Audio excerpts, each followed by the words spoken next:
स्वागत है। आज हम एक ऐसी किताब की गहराइयों में उतर रहे हैं जिसने प्रकाशन के बाद भारत में तो खैर दुनिया भर में काफ़ी हलचल मचाई थी। अरविंद अडिगा का बुकर पुरस्कार विजेता उपन्यास द व्हाइट टाइगर। हाँ, 2008 में आया था ये और आते ही छा गया था बिल्कुल। बिल्कुल। हमारे पास इस उपन्यास का विश्लेषण करने वाला एक काफ़ी अच्छा लेख है जो इसके कई पहलुओं पर रोशनी डालता है।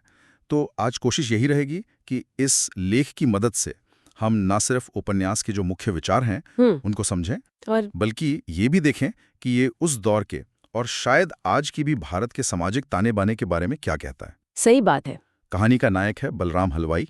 बिहार के एक अंधेरे से गांव से निकलता है और पहुंचता है बेंगलोर। वहां एक सफल उद्यमी बनता है। लेकिन जैसा कि स्रोतलेख भी इशारा करता है, ये कोई सीधी साधी प्रेरणा देने वाली कहानी नहीं है। नहीं, बिल्कुल नहीं। इसमें अपराध है, बहुत तीखी महत्वाकांक्षा है और व्यवस्था से एक तरह का कह लीजिए क्रूर टकराव है। चलिए इस जटिल कहानी को परत दर परत खोलते हैं। तो शुरुआत करते हैं कहानी के प्लॉट से, जैसा हमारे स्रोत ने बताया गया है संक्षेप में। बलराम हलवाई लक्ष्मणगढ़ नाम का एक पिछड़ा गांव है। लड़का होशियार है पर गरीबी। स्कूल छूट जाता है। हाँ, चाय की दुकान पे काम करना पड़ता है बेचारे को। बिल्कुल। फिर उसकी महत्वाकांक्षाओं से खींचती है। पहले धनबाद, फिर दिल्ली। दिल्ली में वो एक अमीर एनआरआई हैं मिस्टर अशोक, उनका ड्राइवर बन जाता है। और दिल्ली की जो जिंदगी है वो उसे सिर्फ अमीरी नहीं दिखाती, समाज का एक बहुत कड़वा, कह सकते हैं बदसूरत चेहरा भी दिखाती है। यहीं से उसका असली बदलाव शुरू होता है। बिल्कुल, और यहीं ये समझना जरूरी है, जैसा स्रोत लेख भी जोर देता है कि ये सिर्फ बलराम की अपनी कहानी नहीं रह जाती है। अडिगा इसे एक बड़े कैनवस पर रखते हैं। ये उस दूसरे भारत की कहानी है जहाँ भयानक गरीबी है, जाति का भेदभाव है, मौके नहीं है, ये रोज की सच्चाई है। और ये उस भारत की भी कहानी है जहां भ्रष्टाचार लगता है जैसे रग रग में बसा हो, जहां पुराना भारत और नया भारत वो लगातार टकरा रहे हैं। अच्छा। उपन्यास का बुकर जीतना सिर्फ एक साहित्यिक उपलब्धि नहीं थी, ये इस बात का भी संकेत था कि अडिगा ने समकालीन भारत की किसी दुखती रग पर हाथ रख दिया था, वो भी वैश्विक स्तर पर। स्रोत इसे स्टेट ऑफ द नेशन उपन्यास की तरह भी देखता है। बलराम का किरदार, हाँ, वाकई बहुत पेचीदा है। वो खुद को देखता है कि वो अंधेरे और रोशनी के बीच फंसा है। अंधेरा मतलब गांव, गरीबी, पिछड़ापन। रोशनी मतलब शहर, पैसा, मौके। लेकिन जल्दी उसे लगता है ये फासला सिर्फ पैसे का नहीं है। स्रोत लेख भी इस बात को उठाता है कि बलराम इसे दो अलग, जिसे नैतिक ब्रह्मांड की तरह देखता है। सही कहा। कि अमीरों के लिए नियम ही अलग हैं, उनकी सोच ही अलग है। उसे लगता है वो और उसके जैसे करोड़ों लोग एक अदृश्य पिंजरे में बंद हैं। हाँ, बिल्कुल। और यहीं से कहानी एक बहुत गंभीर मोड़ लेती है ना? हाँ, यही उपन्यास के सबसे मजबूत और शायद सबसे विवादास्पद विषय सामने आते हैं। पहला तो जाहिर है सामाजिक असमानता। स्रोत इसे सिर्फ अमीर गरीब के अंतर की तरह नहीं देखता, बल्कि दो ऐसी दुनियाओं के रूप में दिखाता है जो हैं तो साथ साथ पर एक दूसरे से बिल्कुल कटी हुई हैं। दूसरा बड़ा मुद्दा है भ्रष्टाचार। ये कोई एक घटना नहीं, बल्कि सिस्टम का हिस्सा है। पुलिस, नेता, अमीर, गरीब सब इसमें किसी न किसी तरह शामिल लगते हैं। सही। और फिर आता है वो मशहूर रूपक मुर्गे का दड़बा या रूस्टर कूप। हाँ, रूस्टर को बोला आइडिया, ये तो दिमाग में बैठ जाता है ना। बलराम कहता है कि गरीब भारतीय उन मुर्गों की तरह हैं जो दड़बे में बंद हैं, एक दूसरे को काटते हुए देखते हैं, जानते हैं कि अगला नंबर उनका है। हाँ, जानते हैं अगला नंबर उनका है, फिर भी भागने की कोशिश तक नहीं करते। ये गुलामी की मानसिकता का अपनी किस्मत को मान लेने का एक बहुत भयानक चित्र है। स्रोत लेख इसे उपन्यास के केंद्रीय विचारों में से एक मानता है। ये सिर्फ पैसे की गरीबी नहीं, दिमाग की गुलामी भी है। बिल्कुल। और ये रूपक इसलिए और भी जरूरी हो जाता है क्योंकि बलराम तय करता है कि वो इस दड़बे से निकलेगा, चाहे कीमत कुछ भी चुकानी पड़े। वो उन करोड़ों मुर्गों में से एक नहीं बना रहना चाहता।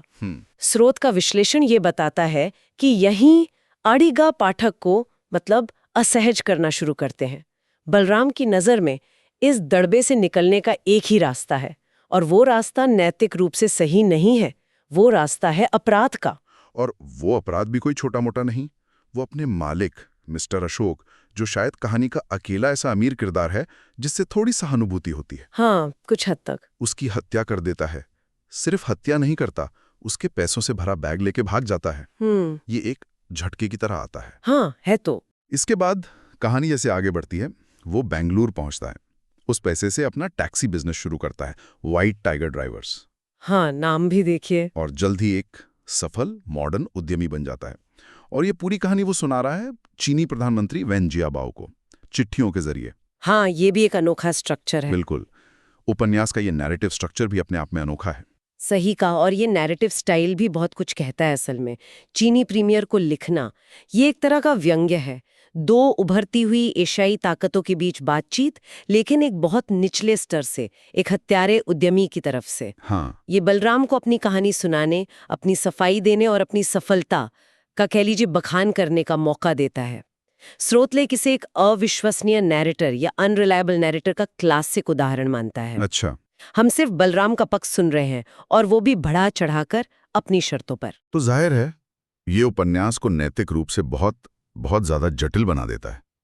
बलराम हीरो तो है ही नहीं, कतई नहीं। वो कातिल है, अवसरवादी है, लेकिन क्या वो पूरी तरह विलन है? हाँ। अडिगा उसे जिस तरह से पेश करते हैं, उसकी बातें, उसका दुनिया को देखने का नजरिया, कहीं ना कहीं पाठक सोचने पर मजबूर होता है। स्रोतलेख भी इस दुविधा को पकड़ता है। क्या हम उसकी परिस्थितियों को देखते हुए उसके काम को अगर सही नहीं ठहरा सकते तो क्या समझ सकते हैं? यही उपन्यास की खूबी है, और शायद कुछ लोगों के लिए खामी भी। अडिगा जानबूझकर हमें इस नैतिक धुंधलेके में छोड़ देते हैं। बलराम एक एंटी हीरो है, वो हमें पसंद नहीं आता, पर हम उसे नजरअंदाज भी नहीं कर पाते। सही। स्रोत के अनुसार उपन्यास ये सवाल पूछता है, क्या एक भ्रष्ट और अन्याय से भरे सिस्टम में, जहां ऊपर जाने के सारे रास्ते बंद लगें, क्या वहां अपने पिंजरे को तोड़ने के लिए ऐसे भयानक कदम उठाना, क्या वो किसी तरह समझा जा सकता है? बड़ा सवाल है ये। तो दोनों का इस्तेमाल करता है। इस किताब की कुछ और खासियतें भी हैं जिन पर स्रोतलेख ध्यान खींचता है। एक तो इसका जबरदस्त यथार्थवाद।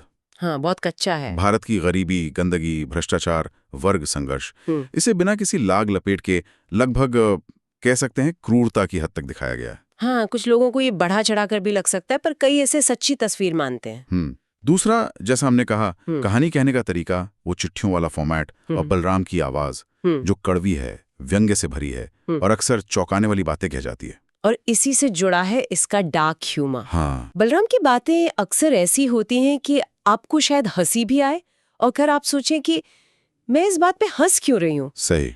वो समाज की, अमीरों की, और यहाँ तक कि अपनी हालत की भी खिल्ली उड़ाता है। बिल्कुल। लेकिन उस हंसी के पीछे एक गहरा दर्द और गुस्सा छिपा होता है। स्रोत बताता है कि ये डार्क ह्यूमर ही उपन्यास को एक सपाट सामाजिक टिप्पणी बनने से बचाता है, उसे एक साहित्यिक कृति बनाता है। अच्छा। ये पाठक को सीधे लेक्चर देने के बजाय उसे असहज करके सोचने पर मजबूर करता है। तो कुल मिलाकर स्रोत का विश्लेषण यही दिखाता है कि अडिगा ने एक ऐसी कहानी गढ़ी है जो पाठक को आराम से बैठने नहीं देती।